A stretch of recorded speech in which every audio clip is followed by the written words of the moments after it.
tongue jack not working on your travel trailer? You're in the right place.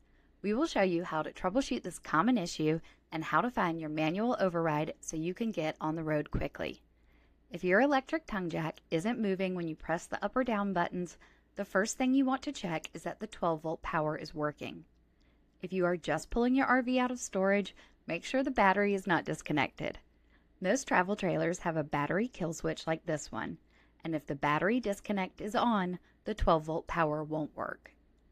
If your battery is connected, but you suspect the battery is dead, you can easily check this by testing other 12-volt components. So go inside, turn on lights and fans, or open your power awning.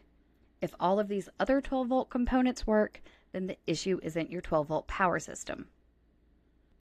If none of these simple solutions fix your issue, don't fret. Most electronic tongue jacks have a manual override that can be used to raise and lower the jack without any power. The manual override is typically found at the top of the jack. You will find a flap like this, and you lift that open. If you look down, you will see a manual drive shaft that you can turn with a socket wrench. Your RV should have come with this manual override wrench. It looks like this. If you do not know where your manual override wrench is, you may need to refer to your owner's manual for the correct socket size so you can buy one. If you turn the wrench clockwise, you will raise the jack.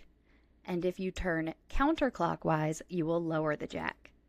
The manual override will get your jack up so you can get on the road and get it back down so you can set up at your new campsite, and you can continue to do this until you can get your RV to a shop or replace the tongue jack. Happy camping!